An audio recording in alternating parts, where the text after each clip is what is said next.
Las Tres Américas. Las Tres Américas. Las Tres Américas. 5 siglos de desarrollo musical en Hispanoamérica, Latinoamérica y el Caribe.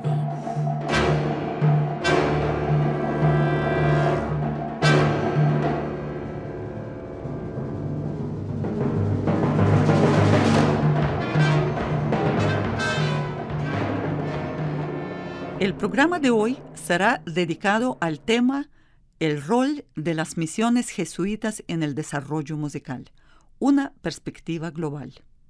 Para ello, utilizaremos diferentes textos, entre ellos El humanismo jesuita de Mario Ruiz Sotelo y algunos de David Irving.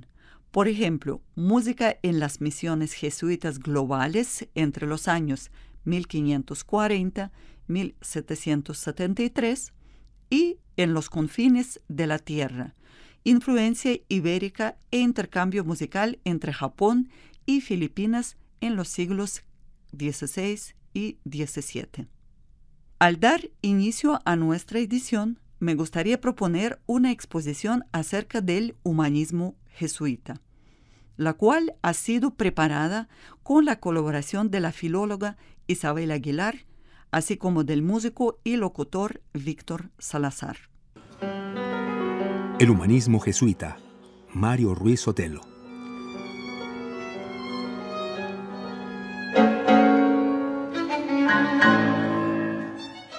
Según relata Mario Ruiz Sotelo en su texto El humanismo jesuita, históricamente la Orden de Jesús constituyó la expresión católica de la modernidad. Se dice que en la medida en que se presentaba el Concilio de Trento entre el año 1545 y 1563, se forjó la respuesta a la Reforma protestante, generando una fundamentación del catolicismo que buscaba establecer una nueva manera de interpretar el mundo y mantener la hegemonía de la Iglesia del Sur de Europa.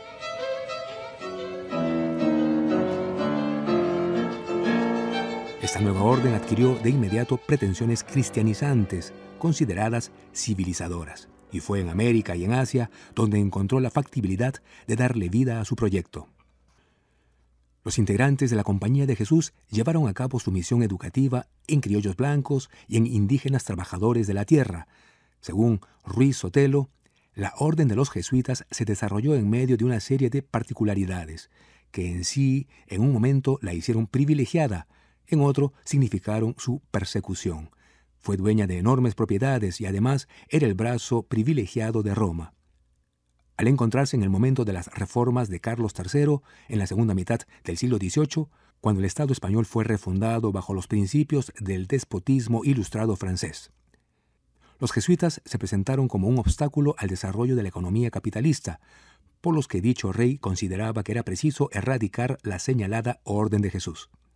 Fue el éxodo de la Compañía de Jesús, pero en palabras de Ruiz Sotelo, también fue paradójico, porque una de las reacciones de esta salida masiva de América fue el desarrollo de la generación de humanistas jesuitas americanos más significativa de la historia, la misma que llevó al camino de la independencia del siglo XIX.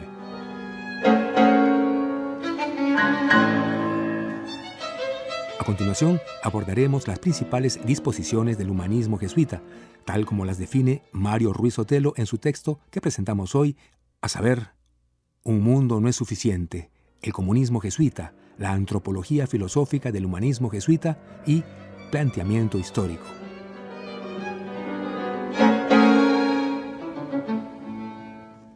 Humanismo jesuita americano. Unus non sufficit orbis. Un mundo no es suficiente.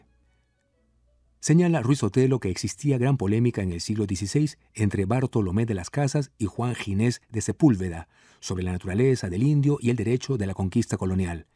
Sepúlveda señalaba que el indio conservaba una racionalidad inferior, pues desde su concepto, la plenitud del ser humano se alcanzaba por el ejercicio de los valores, es decir, dicho pensamiento remite a un humanismo europeo. Por su parte, las Casas descubrían en la cultura indígena una legitimidad propia que solo podía modificarse mediante el diálogo. Por tanto, la propuesta de las Casas se trató de un humanismo moderno americano. Ante dicha polémica, afirma Ruiz Sotelo que los jesuitas retoman esa herencia y la profundizan en los lugares de mayor dificultad de acceso para los europeos. El humanismo de esta orden debe ser comprendido como el humanismo alternativo, mediante el cual demostraron interés por la historia, la naturaleza, la realidad de los pueblos indios, un discurso de la modernidad y un descubrimiento de la cara desconocida, dominada, ignorada por el mundo europeo.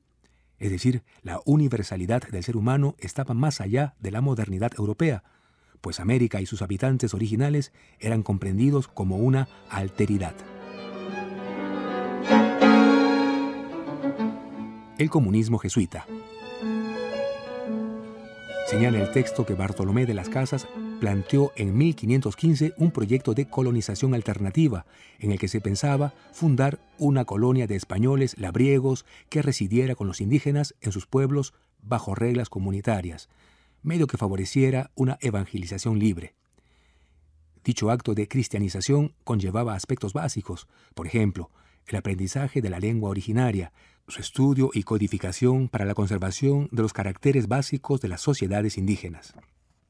La repercusión de las ideas de Bartolomé de las Casas fueron efectuadas por las misiones jesuitas. No obstante, éstas tropezaban con la oposición de los peninsulares, pues poseían una misión ejemplar en la que se eliminaría la violencia y la presencia de los españoles, desarrollando así su proyecto en libertad. El comunismo jesuita de entonces se caracterizó por aspirar a realizar una cristianización o conversión racional en la que se excluyera la violencia. Tal como indicó en 1609 Felipe III, abrimos comillas, aun cuando hubiere fuerzas bastante para conquistar dichos indios, no se ha de hacer sino con sola la doctrina y predicación del Santo Evangelio, valiéndose de los religiosos de la Compañía de Jesús que han ido para este efecto. Cerramos comillas. La antropología filosófica del humanismo jesuita. Ahora bien, en cuanto a la antropología filosófica del humanismo jesuita, se exhibe la disputa sobre la naturaleza del ser humano nativo del continente americano. Ante dichas afirmaciones, Ruiz destaca que los indios requerían ser comprendidos a partir de su propio horizonte cultural, y ello solo era posible si se observaba su alteridad, es decir, el objetivo europeo no era absorberlos en la totalidad de Occidente, sino entablar con ellos un diálogo para cristianizarlos y hacerlos entender que su nueva religión no sería incompatible con cierta parte de sus costumbres.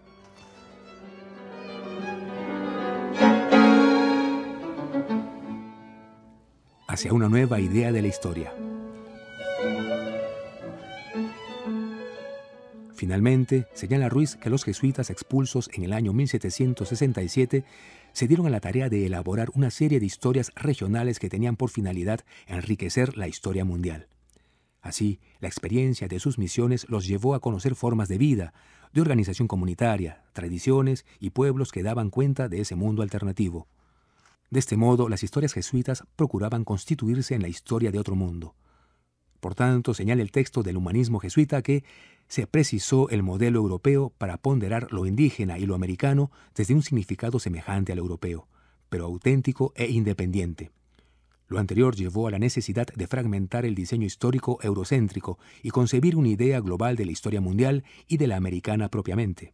Esta nueva idea de la historia fue respaldada por pensadores de la época como Francisco Javier Clavijero, quien constituyó un estudio sistemático, Historia Antigua, además de recabar los principales elementos culturales propios de los pueblos nahuatlatos, mismos que comparó con las civilizaciones europeas y obtuvo como resultado el avistamiento de más semejanzas que diferencias entre ambos. Por su parte, se resalta que una de las búsquedas más elocuentes del pasado indígena la protagonizó Juan de Velasco, quien en su Historia del Reino de Quito buscó dar cuenta de las particularidades de la naturaleza y del lugar de origen de sus habitantes. Otro jesuita destacable en este contexto fue Andrés Cabo, quien elaboró una historia concentrada en el periodo virreinal bajo el título Anales de la Ciudad de México, desde la conquista española hasta 1766, el cual corresponde a un texto crítico acerca de la presencia española. Finalmente, Juan Pablo Vizcardo y Guzmán desarrolló su Carta dirigida a los españoles americanos, en donde, del mismo modo que Cabo, critica la presencia hispánica en América por la ingratitud, injusticia, la servidumbre y la desolación efectuada por la tiranía del poder virreinal. De este modo, sobre la historia del humanismo jesuita se puede concluir, tal como lo señala Ruiz, que lo español comenzó a ser prescindible. Además, todas las interpretaciones de los pensadores jesuitas denotan enfoques diferentes entre sí, pero presentaron un punto de convergencia enfocado en la función de preparar toda una generación de humanistas jesuitas americanos que llevaron a América hacia la independencia.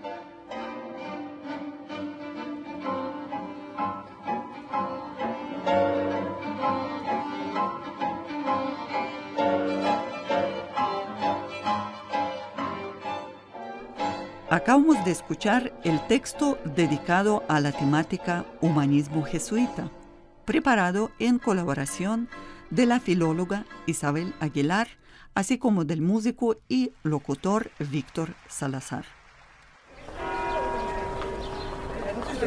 Las Tres Américas. Las Tres Américas. Las Tres Américas. El tema del programa de hoy es el rol de las misiones jesuitas en el desarrollo musical, una perspectiva global. Ireri Chávez Bárcenas nos explica sobre la música de Nueva España desde una perspectiva global. A continuación, escucharemos parte de una entrevista.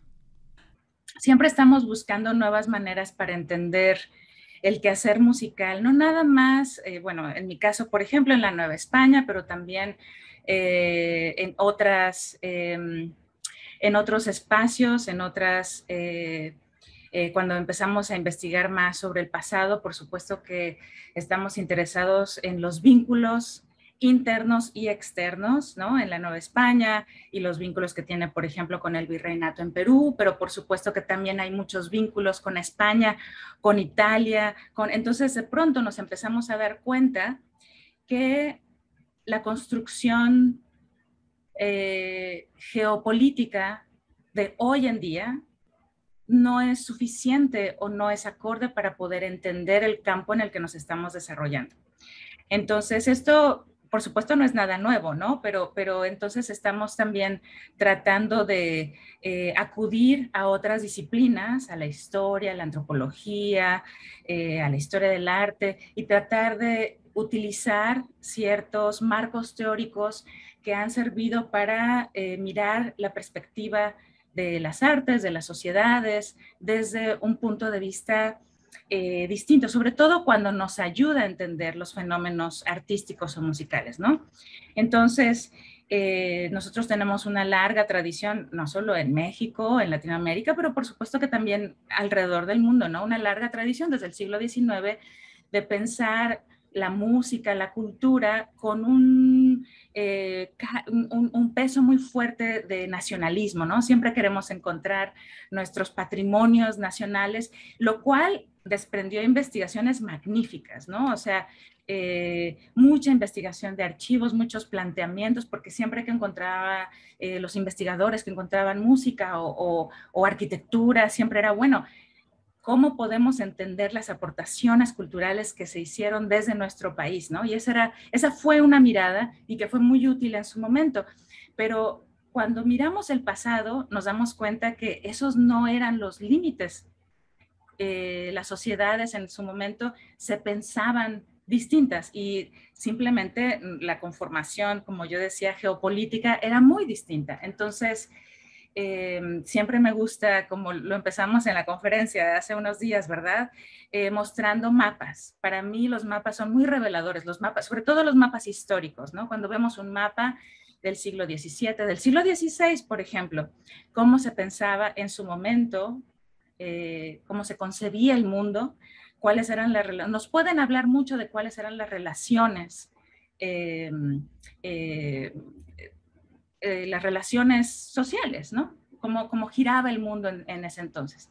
Entonces ahí es muy revelador porque no, o sea, para empezar no existe un México. Hay una Ciudad de México, por supuesto, pero la Nueva España es mucho más amplia, va más allá de nuestro límite continental, porque tenemos que pensar, por ejemplo, en las Islas Filipinas, tenemos que pensar en el territorios hacia el sur, Guatemala, que era una zona muy importante en la Nueva España y que musicalmente es muy importante hoy en día por los archivos y ¿no? que se conservan.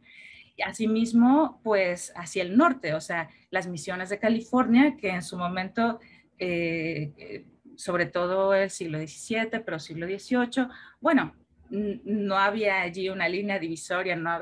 Entonces, creo que esto simplemente es como un comienzo, como una manera de mirar al pasado y tratar de entenderlo desde un punto de vista distinto.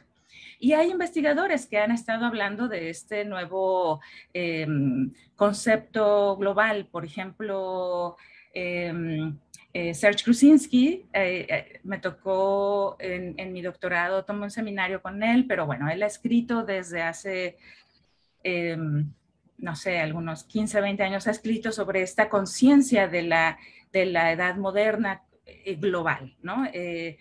También tenemos, por ejemplo, al historiador John Eliot, que escribió sobre los imperios de inglés y español, y también pensando en una historia comparada, pero entonces, ¿cómo podemos entender mejor el fenómeno de estos dos grandes imperios transatlánticos? Entonces, bueno, se entiende si uno se abre un poco hacia el mundo y lo entiende con una perspectiva distinta, ¿no?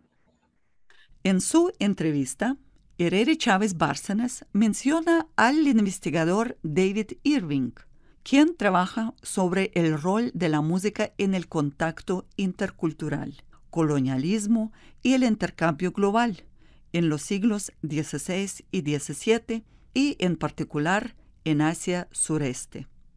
En sus trabajos, el investigador Irving expone el rol distinguido de la Sociedad de Jesús en comparación con las otras órdenes religiosas. El científico dice: la música fue un vehículo para la difusión de la doctrina, para la inculcación de la enseñanza y también la propaganda política sobre la sociedad. Otras órdenes católicas también llevaron a cabo extensos programas de enseñanza musical en sus primeras misiones modernas. Sin embargo, la escala y el alcance del ministerio jesuita en el mundo moderno temprano no tenía precedentes y superaron las actividades de los grupos misioneros rivales. El énfasis de los jesuitas en la educación, las rutinas diarias de estudio y el uso intensivo de la retórica en la comunicación y la evangelización se posicionaron como una actividad central en la compañía y las misiones. Interfase con sociedades fuera de Europa, posicionaron la música como un medio inefable e inevaluado de diálogo intercultural. La Sociedad de Jesús, fundada en el año 1540, reconoció la música como un medio necesario y la utilizó en sus misiones establecidas en Europa, América y Asia. En su artículo, David Irving señala sobre las diferencias de actividades de la sociedad entre Europa y otras latitudes. En Europa, el énfasis de los jesuitas en la educación se encuentra en el proceso escolar, es decir, la música forma parte importante de currículum y se considera parte de quadrivium dentro de las materias como aritmética, astronomía y geometría. Estudios especulativos musicales. Comúnmente enfatizan sobre la proporción armónica y el significado cosmológico de sonido.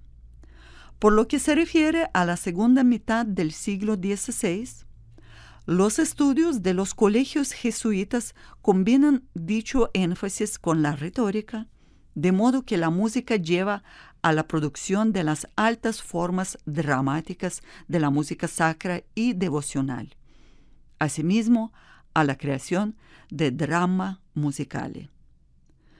Varios músicos se asocian con la orden jesuita, entre ellos Giovanni Pierluigi da Palestrina, Tomás Luis de Vittoria, Agostino Agassati, Domenico Massenzio, Francesco Anerio, Johannes Karlsberger y Giacomo Carissimi. Acerca de las misiones fuera de Europa, la orden jesuita establece su presencia en India, Asia Sureste, China, Japón, las Américas, África y en el Oriente Medio. Así pues, el intercambio musical fue un elemento vital en la evangelización. Por lo tanto, el contrapunto mutuo de las culturas extranjeras resulta una mezcla rica de estilos musicales, y en muchos casos, prácticas únicas y estéticas musicales. Según David Irving, la música misionera moderna temprana sigue siendo un campo de estudio floreciente, con datos frescos que surgen regularmente desafiando a los académicos a desarrollar una nueva perspectiva crítica. Las evidencias para el estudio musical de las prácticas de los misioneros provienen de los inventarios, de sus cartas, de los estudios etnográficos de las culturas indígenas, documentos de las visitas de las autoridades eclesiásticas y gubernamentales, los diarios de viajes, arquitectura y organología y las partituras musicales, todo perteneciente a los jesuitas. Al mismo tiempo, una importante contribución del orden jesuita es el género contrafacta. Esto es la pieza musical existente con el cambio del texto literario por uno nuevo, con la utilización de los lenguajes nativos. Una de estas piezas la escucharemos en el programa de hoy. Se trata de Chelidugú, en el idioma araucano, en una interpretación de Sintagma Musicum, Usach y coro de niños huiliches de Chiloé.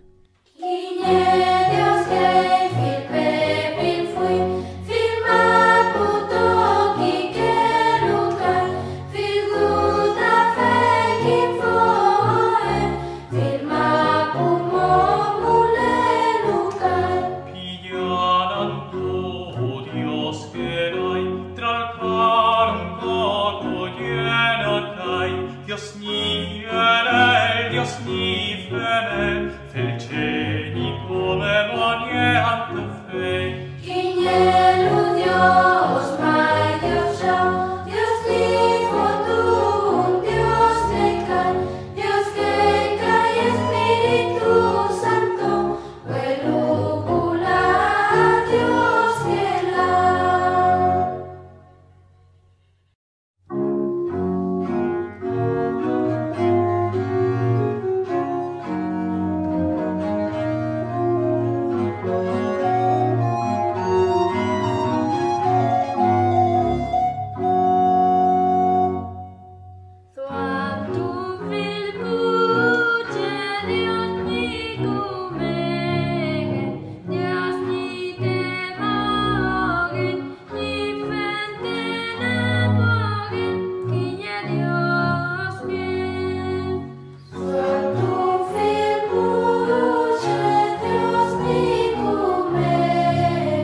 Así es como llegamos al final del programa de hoy, el cual fue dedicado al tema el rol de las misiones jesuitas en el desarrollo musical, una perspectiva global.